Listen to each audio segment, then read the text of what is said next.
Mr. Kennedy, you have emphasized the importance of nutrition in preventing and managing chronic disease, improving health outcomes, and reducing health costs. I share your interest in the relationship between our diet and our well-being. And if confirmed, I look forward to partnering with you on those efforts. Would you share with the committee why you are passionate about the nutrition-oriented disease prevention and what you have learned? Yes, Mr. Chairman. I had 11 brothers and sisters. I had dozens of first cousins. I was raised in a time where we did not have a chronic disease epidemic. When my uncle was president, 2% of American kids had chronic disease. Today, 66% have chronic disease. We spend zero on chronic disease during the Kennedy administration. Today, we spend $4.3 trillion a year. With 77% of our kids cannot qualify for military service. When I was a kid, the typical pediatrician would see one case of diabetes in his or her lifetime, 40 or 50-year career. Today, 1 out of every 3 kids who walks through her office door is diabetic or pre-diabetic. And the most recent data from NIH shows 38% of teens are diabetic or pre-diabetic. Autism rates have gone from 1 in 10,000 to 1 in 1,500, depending on what studies you look at. In my generation today, 70-year-old men, 1 in 34 in my kids' generation. We've seen this explosion of autoimmune disease, of allergic diseases. This is not just a economic issue. It's not just a national security issue. It is a spiritual issue, and it is a moral issue. We cannot live up to our role as an exemplary nation, as a moral authority around the world, and we're writing off an entire generation of kids. Thank you very much. And if confirmed, how could we work together to integrate nutrition-based interventions into our healthcare programs like Medicaid and Medicare? Well, there are many ways that we can do that.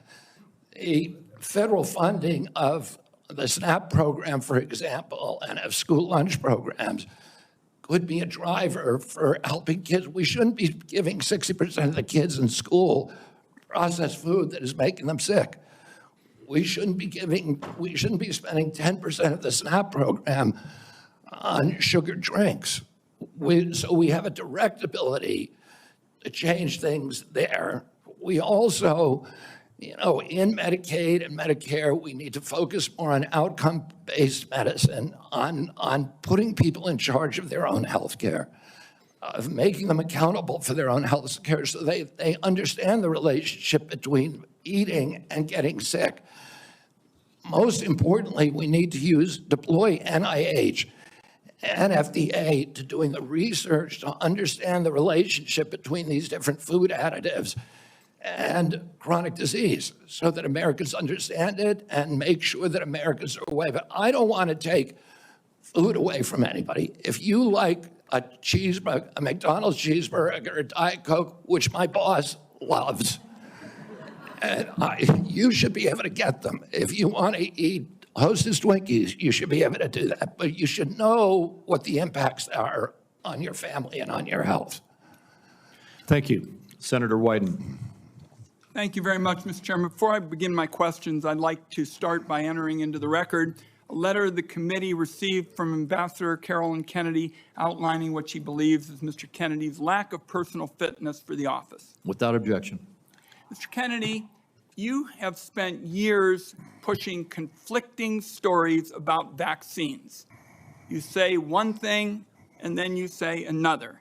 In your testimony today under oath, you denied that you were anti-vaccine. But during a podcast interview in July of 2023, you said, quote, "No vaccine is safe and effective." In your testimony today, in order to prove you're not anti-vax, you note that all your kids are vaccinated. But in a podcast in 2020, you said, and I quote, "You would do anything, pay anything to go back in time and not vaccinate your kids." Mr. Kennedy, all of these things cannot be true. So, Are you lying to Congress today when you say you are pro-vaccine? Or did you lie on all those podcasts? We have all of this on tape, by the way. Yeah, Senator, as you know, because it's been repeatedly debunked, that statement that I made on the Lex Friedman podcast was a fragment of the statement. He asked me, and anybody who actually goes and looks at that podcast and will see this. He asked me, are there vaccines that are safe and effective? And I said to him, some of the live virus vaccines are.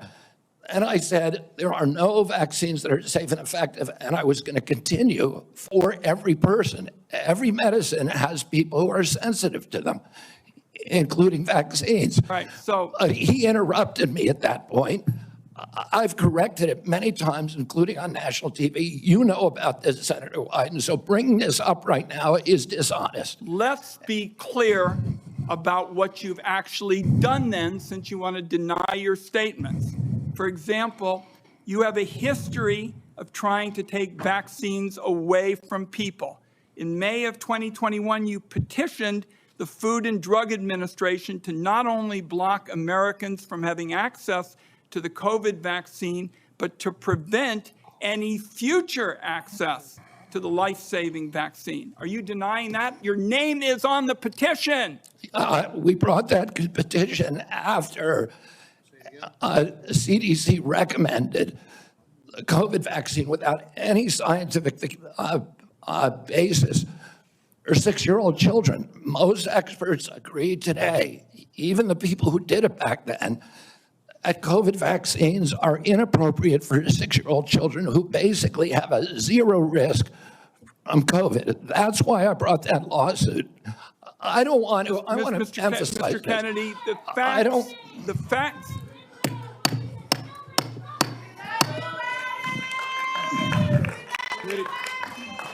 The committee will be in order. And to the audience, Senator, I'm not against if vaccine. you'll hold off for a second, Mr. Kennedy, to the audience. Comments from the audience are inappropriate and out of order. And if there are any further disruptions, the committee will recess until the police can restore order. Please follow the rules of the committee. Mr. Kennedy, you may proceed. I also want to point out that your recitation of what happened in Samoa is absolutely wrong, and you know it's wrong, and you know it's wrong. We'll get to that in a moment. Right now, we're talking about the petition that you filed to block Americans from having access to the vaccine and to prevent any future access to the vaccine. Those facts are on the record. My third question to you is, you made almost $5 million from book deals, mostly promoting junk science. In 2021, in a book called The Measles Book, you wrote that parents had been, quote, misled into believing that measles is a deadly disease and that measles vaccines are necessary, safe, and effective. The reality is measles are in fact deadly and highly contagious, something that you should have learned after your lies contributed to the deaths of 83 people, most of them children, in a measles outbreak in Samoa. So my question here is, Mr. Kennedy, is measles deadly, yes or no?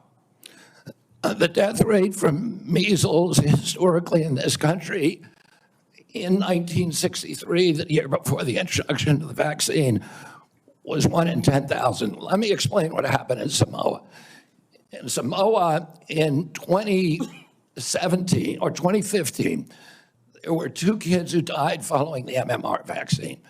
And the vaccination rates in Samoa dropped precipitously from about 63% to the mid-30s, so they've never been very high. And in 2018, 2 more kids died following the MMR vaccine, and the government of Samoa banned the MMR vaccine. I arrived a year later when vaccination rates were already below any previous level. I went there, nothing to do with vaccines. I went there to introduce a medical informatics system that would digitalize records in Samoa and make health delivery much more efficient. I never gave any public statement about vaccines. You cannot find a single Samoan who will say, I didn't get a vaccine because of Bobby Kennedy. I went in June of 2019. The measles outbreak started in August. Oh, clearly I had nothing to do with the measles. Not only that, Mr. Kennedy, Senator, not only that, if you let me finish, Senator. You have had some time, If you let me finish, Senator, if you let me finish, there are 83 people died when the tissue samples were sent to New Zealand. Most of those people did not have measles. We don't know what was killing them. The same outbreak occurred in Tonga and Fiji, and no extra people died. There were 7 measles outbreaks in the 13 years prior to my arrival. I just would like to get my time back.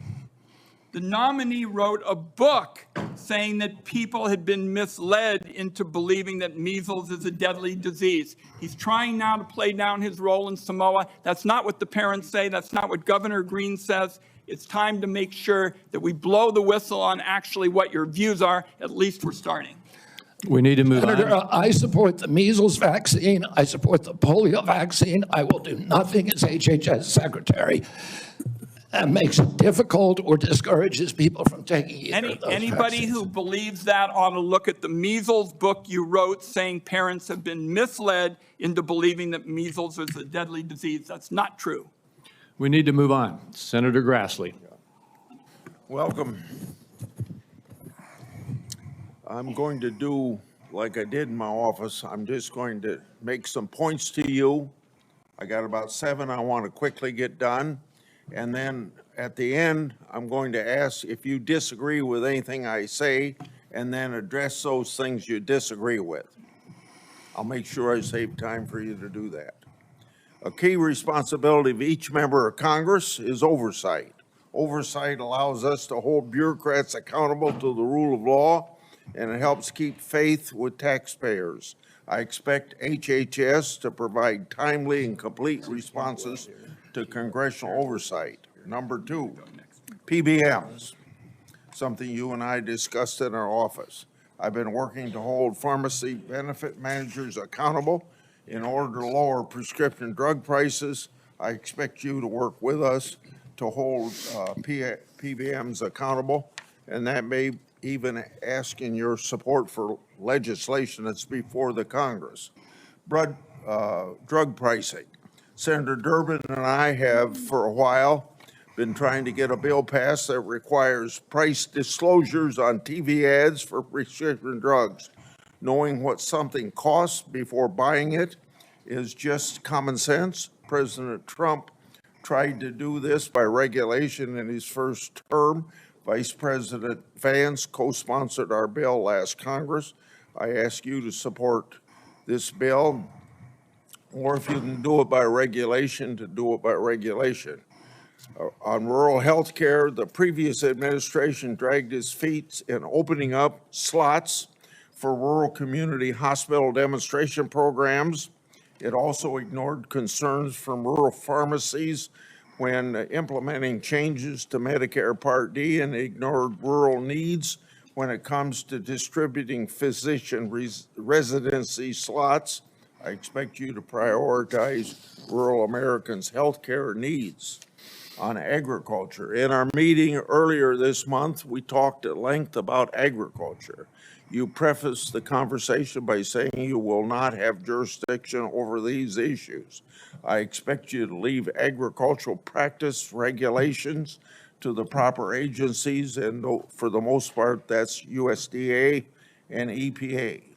On dietary guidelines, I've sent letters to the Secretaries of Agriculture at HHS requesting that they provide information regarding conflicts of interest on the Dietary Guideline Advisory Committee to increase transparency. I expect you to provide Congress with confidential financial disclosures from the advisory committee before finalizing dietary guidelines, so we know that nobody has a vested interest in it, is having undue influence. Lastly, HHS, Office of Refugee Resettlement Oversight.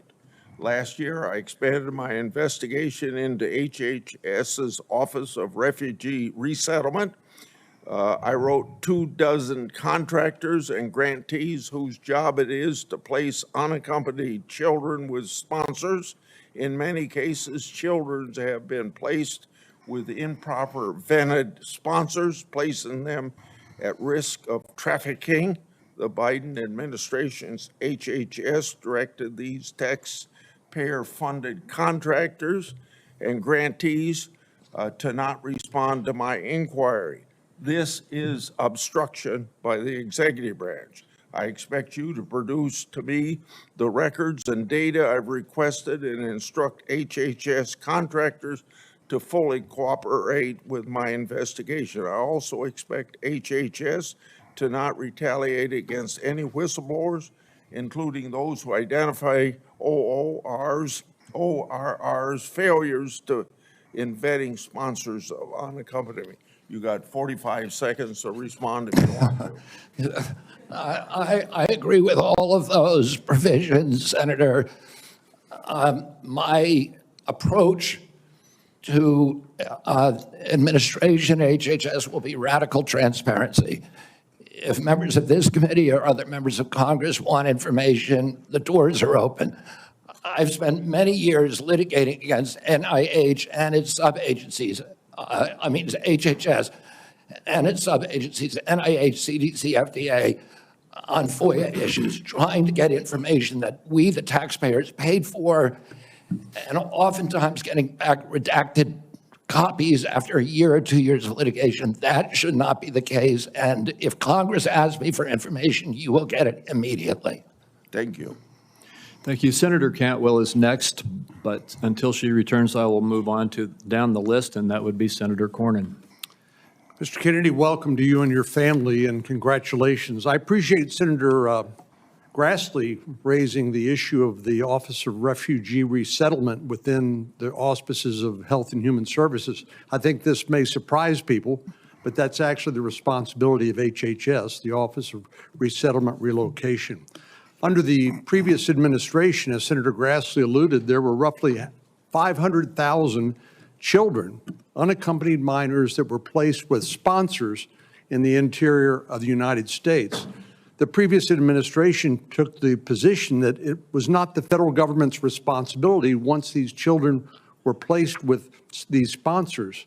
But the New York Times and a series of investigative stories pointed out that tens of thousands of these children, when they tried to follow up and find out how they were doing, whether they were going to school, whether they were being trafficked or abused, there was no answer, and they took the position it was not their responsibility. So I look forward to working with you to find those children and to make sure that they're not being abused. Millions of Americans are experiencing mild to moderate mental health and substance abuse issues, yet many struggle with timely and effective access. Primary care physicians are most likely to be seeing these individuals as opposed to a specialist, and it makes it important that these individuals, primary care physicians, be trained in patient-centered care, which would strengthen the integration of behavioral health care with primary care services. Is this something that you are concerned about, something you'd be willing to work with us on in order to implement? Yes, Senator, and let me just reassure you that President Trump has personally spoken to me about locating those 300,000 children who disappeared over the last 4 years. I don't think anybody has a fully accurate number, but it's hundreds of thousands, I agree. And many of them we know have been sex trafficked and childhood slavery, and it is a blight on America's moral authority, and we need to find those kids. In terms of addiction services and substance abuse services, this is a priority for me. It was a priority for me when I was running for president during my campaign. I was a heroin addict for 14 years. I've been 42 years in recovery. I go to 12-step meetings every day, so I hear the stories every day. And I hear the many stories about denial of, or the barriers to access to care. And we need to improve that. And to answer specifically to your question, I think we can do that through GME. which is a program that is funded by HHS, that is the largest funder for medical school students. And that's one of the things for primary care physicians should understand addiction care. Addicts almost always go through a cycle where there is a moment where they hit periodic bottoms where they're ready to go into treatment. But it's fleeting and it's momentary. And we have that opportunity to save their lives. And then if we miss that little short window, they're off to the races again. I appreciate your answer. Our time is short. Let me get to one more question that I think is very important. Under the first Trump administration, the number of people receiving HIV treatment in Africa through the President's Emergency Plan for AIDS Relief, otherwise known as PEPFAR, it increased, this is during the first Trump administration, from 13 million people to 18 million people across 50 countries, primarily in Africa. Africa has about 1.3 billion people today, or in 2021. It's projected to have 2.5 billion people by 2050, or 25% of the global population. In 2020, PEPFAR reported that 2.8 million babies were born without HIV. That was something that would not have happened but for the PEPFAR program. So it has simply been one of the most successful public health programs in the world and saved approximately 26 million lives. Failure to continue this program, in my view, would risk ceding that leadership to adversaries like China. And I'd like to know whether you support the objectives and goals of PEPFAR, and would you work with me and my colleagues to make sure that this program continues to provide life-saving antiviral drugs to people who are most in need? I absolutely support PEPFAR, and I will happily work with you to strengthen the program. Thank you.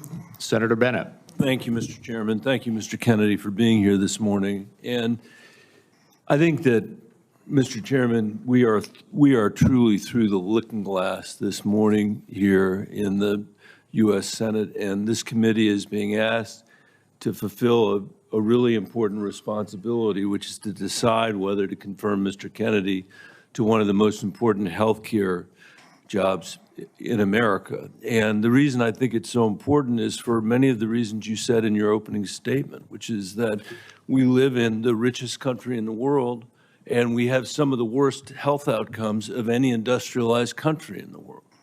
We live in the richest country in the world, and we have some of the lowest life expectancy rates of anybody in the industrialized world. I was a school superintendent before I was in this job, Mr. Chairman, and I can tell you that Mr. Kennedy's right, that when I look at the kids in the Denver public schools, if we don't change the way we eat in this country, 40% of them are going to suffer adult diabetes as a result of their diet. And we're, as I said, spending more than any other country in the world, and our families, every single person's constituents in this Senate are facing chronic shortages when it comes to health care. My friend from Texas, Senator Cornyn, has been a champion on mental health care. We have an epidemic, as he knows, across this country in mental health care, partly because of what the massive social media platforms that were sitting behind the President of the United States have inflicted on our children for their profit in the last decade or so. So we have no shortage of challenges to confront, and I even agree with some of the diagnosis of Mr. Kennedy. What is so disturbing to me is that out of 330 million Americans, we're being asked to put somebody in this job who has spent 50 years of his life not honoring the tradition that he talked about at the beginning of this conversation, but peddling in half-truths, peddling in false statements, peddling in theories that, create doubt about whether or not things that we know are safe are unsafe. Not that every vaccine in America is unsafe, not that you can't possibly have an adverse reaction, but that parents and children in my old school district and school districts all over this country would be better off not getting vaccinated than getting vaccinated. Unlike his own children who were vaccinated, unlike the people he invited to his house in Los Angeles for their party who were vaccinated. For everybody else, it's about peddling these half-truths. And he says it with such conviction that you want to believe him. And Mr. Kennedy, I just have there are many, many things in the record, but I hope that you could answer these questions yes or no. I've tried to ask these in a manner that's faithful to what you actually said, because I didn't want to have a debate about whether you actually said them. So I'm asking you yes or no, Mr. Kennedy. Did you say that COVID-19 was a genetically engineered bioweapon that targets black and white people, but spared Ashkenazi Jews and Chinese people? I didn't say it was deliberately targeted. I just quoted an NIH-funded and NIH published study. Did you say that it targets black and white people but spared Ashkenazi Jews? I quoted a study, Your Honor. I quoted an NIH study that showed that I'll take that as a yes. I have to move on, I have to move on. Did you say that Lyme disease is highly likely a materially engineered bioweapon? I made sure I put in the highly likely. Did you say Lyme disease is a highly likely militarily engineered bioweapon? I probably did say that. Did you say that? And that's what the developer of Lyme I want all disease of our said. colleagues to hear it, Mr. Kennedy. I want them to hear it. You said yes. Did you say that exposure to pesticides causes children to become transgender? No, I never said that. Okay, I have the record that I'll give to the chairman, and he can make his judgment about what you said. Did you write in your book, and it's undeniable, that African AIDS is an entirely different disease from Western AIDS? Yes or no, Mr. Kennedy? I'm not sure if I made that. Okay, I'll give it to the chairman, Mr. Kennedy. And my final question, did you say on a podcast, and I quote, "I wouldn't leave abortion, to the states.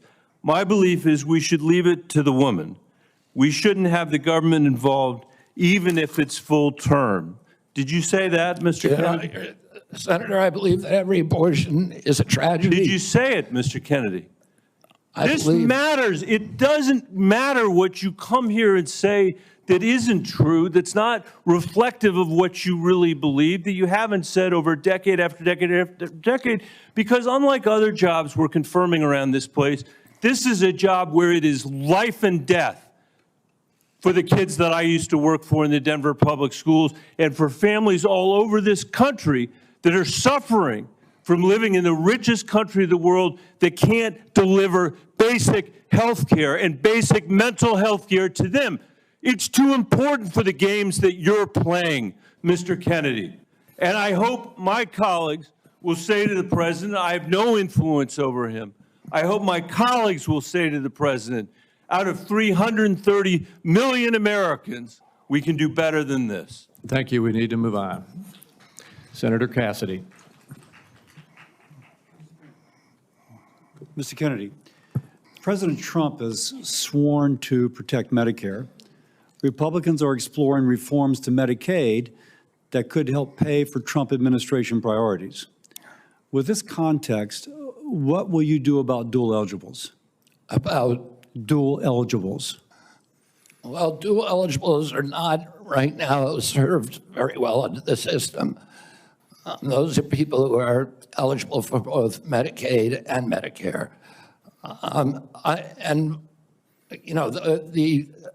I suppose my answer to that is to make sure that the programs are consolidated, that they're integrated, and the care is integrated. I look forward to working with you, Dr. Cassidy, on making sure that we take good care of people who are dual eligible. And how do you propose that we integrate those programs? Does Medicare pay more, Medicare pay less, Medicaid pay more, Medicaid pay less? How do we do that? Well, I'm not exactly sure because I'm not in there. I mean, it is difficult to integrate them because Medicare is under fee-for-service. It's paid for by employer taxes. Medicaid is fully paid for by the federal government, and it's not fee-for-service. So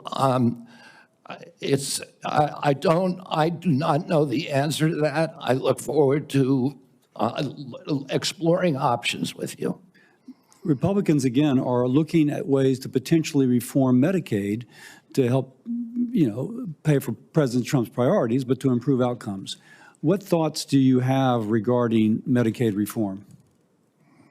Well, Medicaid is not working for Americans, and it's specifically not working for the target population. Most Americans, like myself, I'm on Medicare Advantage, and I'm very happy with it.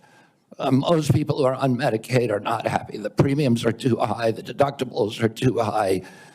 The networks are narrow. The best doctors will not accept it in the best hospitals. And particularly, Medicaid was originally designed for a target population, the poorest Americans. It's now been dramatically expanded. And the irony of the expansion is that the poorest Americans are now being robbed. Their services have dramatically decreased, even though we've increased the price of Medicare by 60% over the last 4 years. The target population is being robbed. With that figure said, out other options. Obviously, you've thought about that, and I appreciate that. What reforms do you recommend, again, that would improve services, I suppose, but also make it more cost efficient?